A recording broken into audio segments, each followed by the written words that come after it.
अस्सलाम वालेकुम नाजरीन, आप देख रहे हैं पाकिस्तान इन्फो। हिंदुत्वा अखंड भारत या बरसगीर पर सिर्फ एक कौम का हक़ वतनियत, ये सब एक ही तस्वर की मुख्तलिफ शक्लें हैं जो हिंदुस्तान में वक्त के साथ साथ अपना रंग रूप संवारती रही हैं। आगाज़ में तो ये सिर्फ एक रवानवी सा ख्वाब था कि इस धरती पर एक दिन ऐसा भी तलू होगा जब देवताओं की इस देश में इन्हीं के सेवकों की वैसे ही बादशाहत कायम होगी जैसे 321 कबल मसीह से 185 कबल मसीह तक मौर्य हुक्मरानों की 136 साला सल्तनत थी, या फिर 319 ईस्वी से 467 ईस्वी तक गुप्ता ख़ानदान का 148 साला दौर इक़्तिदार था। हिंदुस्तान के कट्टर वेदांती हिंदुओं के दिमाग में ये 284 साल ऐसे हैं जैसे फंस कर रह गए हैं। ये हिंदू मत की वो अज़मत रफ्ता है जिसकी निशात सानिया के वो ख्वाब मुसलसल देखते चले आए हैं। कई हज़ार साल की मालूम तारीख़ में यही 284 साल ही है जब हिंदुस्तान के मकामी ख़ानदानों, अगरचा कि ये भी बहस तलब बात है क्योंकि इनके भी आबाव अजदाद बाहर ही से आकर यहाँ बाद हुए थे कि हुकूमत थले पूरा हिंदुस्तान मुत्तहद हुआ था। इनमें से भी अगर 268 साल कबल मसीह से 232 कबल मसीह तक के 36 साल अशोक के बुद्ध को निकाल दिया जाए तो बासियत मजमूई पूरे बरसगीर पर हिंदू बादशाहत का अरसा सिर्फ़ और सिर्फ 248 साल ही बनता है। राजों महाराजों राजवाड़ों का बिखरा हुआ कदीम हिंदुस्तान जिसकी पहचान ज़्यादा से ज़्यादा देव मालाई दास्तानों में कशमकश इक़्तिदार की भूल भुलैयों में गुम एक सरज़मीन से ज़्यादा कभी नहीं रही। यहाँ पर महाभारत के बड़े बड़े युद्ध होते रहे हैं। रामचंद्र और रावण है, कृष्ण है, किरण अर्जुन है, कौरव पांडव हैं। एक बिखरा हुआ रंगीन हिंदुस्तान जिसमें एक मरकज़ियत वाले हिंदुस्तान का इक़्तिदार हिंदुओं के पास सिर्फ 248 साल के महदूद अरसे तक ही रहा है। इसके अलावा कभी यहाँ सिकंदर आया तो कई सफ़ेद बिन नाजल हुए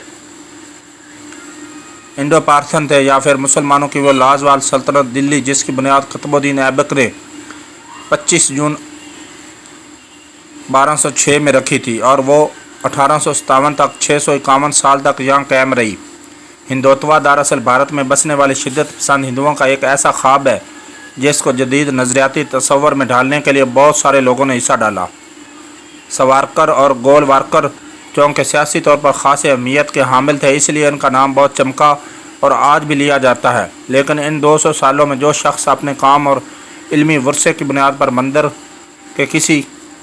कल्स की तरह नज़र आता है वो दीन दयाल उपाध्याय है। जब वो एक हिंदू मिशनरी कॉलेज सनातन धर्म कॉलेज में 1937 में ज़ेर तलीम था तो उसकी मुलाकात राष्ट्रीय सेवक संघ के बानी एडवर्ड गोलवारकर से हुई और उसने तलीम मुकम्मल करने के फ़ौरन बाद 1942 में RSS में हमा वक्त काम शुरू कर दिया जिसका हेडक्वार्टर नागपुर में था। इस तंजीम के तहत नागपुर में एक 40 रोज़ा छिला होता था जिसमें सिंह तलीम और अस्करी ट्रेनिंग दी जाती थी और इस कदर ज़हीन निकला कि इस 40 रोज़ा तलीम के बाद इसे तायात प्रचारक बनाकर लिखमपुर ज़िले का इंचार्ज बना दिया गया जहाँ से वह तरक्की करता हुआ एक ऐसे मुकाम पर पहुँचा जो आज तक राष्ट्रीय सेवक सिंह या जन सिंह आइडियालॉजी में किसी और को हासिल नहीं हो सका। वह लखनऊ से मुसलसल माहनामा राष्ट्र धर्म और हफ्तावार पंजाना निकालता रहा। जब 1951 में प्रसाद मुखर्जी ने भारतीय जनता संघ की पार्टी की बुनियाद रखी तो वो हिंदुत्वा कौमियत की अलंबरदार इस तंजीम जन संघ का जनरल सेक्रेटरी बना दिया गया। उपाध्याय ने अपनी तहरीरों में इंतहाई तफसील से बताया कि हिंदू राज कायम करने के लिए एक जज्बाती नारे की बजाय एक माशी और माशरती मॉडल की अशद ज़रूरत है जो जदीद दुनिया में राज कैपिटलिज्म और सोशलिज्म के निज़ाम आयकार का मुकाबला कर सके। इसने अपने इस नाम का निज़ाम जामिया इंसानियत रखा। दीन दयाल के इस तस्वर से पहले हिंदू कौम परस्ती एक मुतस्सब अस्करी तस्वर तक महदूद थी, लेकिन दीन दयाल ने इसे पूरे हिंदुस्तान के बाकी ग्रोह के साथ चलने का रास्ता दिखाया जिसके नतीजे में जैन सिंह जैसी कट्टर मजहबी तंजीम ने गांधी जैसी सेकुलर सोच वाली सरोदिया तरीक़ से इत्तेहाद बनाया जो JP नारायण की क़यादत में काम कर रही थी। इस शख्स के नज़रियात और काम की अहमियत का अंदाज़ा इस बात से करें कि नरेंद्र मोदी ने 2016 से लेकर अब तक लातदाद अदारों का नाम उसके नाम पर रखा है और मुग़ल सराय का वो रेलवे स्टेशन जहाँ इसे ट्रेन से धक्का देकर मार गिराया था इसका नाम भी इसके नाम पर रख दिया गया है।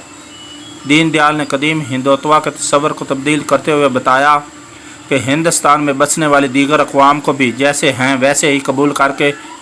انہیں ایک ہندو نیشنلزم پر قائل کرنا چاہیے، یعنی مسلمان، سکھ، عیسائی اور پارسی وغیرہ سب اپنے اپنے مذہبی عقائد پر قائم رہیں، لیکن بھارت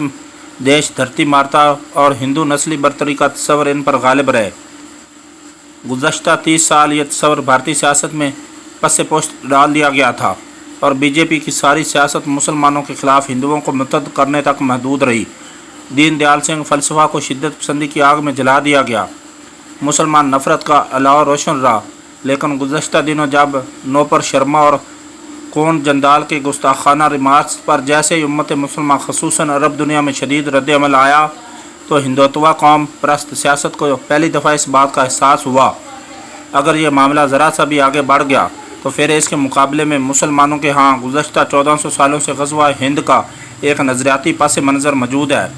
اور صحابہ کرام سے لے کر آج تک سب کے سب اس عظیم معرکے میں شرکت کی شدت سے آرزو رکھتے رہے ہیں۔ اس رد عمل کے فوراً بعد کتابوں اور رسالوں میں مٹی جھاڑی گئی اور موجودہ متعصب سیاست سے دور رہنے کے لیے دین دیال کے تصور جامع انسانیت کو سامنے لایا گیا۔ بھارتیہ جنتا پارٹی کے ترجمان اور اس وقت ان کے نظریاتی پرچم بردار شری رام مادھو نے بھارت کے 25 کروڑ مسلمانوں کو یہ پیشکش کی ہے اگر وہ 3 بنیادی تصورات سے دستبردار ہو جائیں تو پھر وہ ہندوتوا قومیت کا حصہ بن سکتے ہیں۔ پہلا تصور یہ ہے کہ آپ اپنے علاوہ باقی تمام مذاہب کو ہرگز کفر نہ کہیں، کیونکہ دنیا کے تمام پیغمبر یا مذہبی شخصیات انسانیت کی سطح پر برابر ہیں اور تمام الہامی کتابیں برابر حیثیت کی حامل ہیں۔ دوسرا اہم تصور جسے ترک کرنے کے لیے کہا گیا ہے وہ مسلم امہ کا تصور ہے۔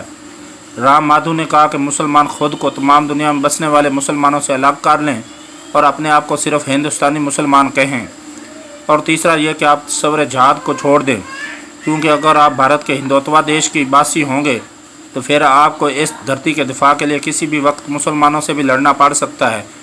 اور ایسی لڑائی میں آپ کا نظریہ جہاد پر قائم رہنا آپ کی وفاداری پر شک ڈال دے گا۔ اگر آپ یہ تینوں مطالبات تسلیم کر لیں اور ان پر عمل پیرا ہوں تو پھر آپ ایمان لائیں، نماز پڑھیں، روزے رکھیں، عید منائیں، حج کریں، زکوٰۃ دیں، ہم آپ کی ان تمام رسومات اور عبادات کا احترام کریں گے۔ لیکن اگر آپ ان تینوں تصورات پر قائم رہتے ہیں تو پھر خطرہ یہ ہے کہ ایک دن اگر بھارت کو عالمی اسلام سے خطرہ محسوس ہوا تو آپ اس دیش سے غداری کر سکتے ہو۔ غدار ہندوتوا کا شہری نہیں ہو سکتا۔ ختم شد۔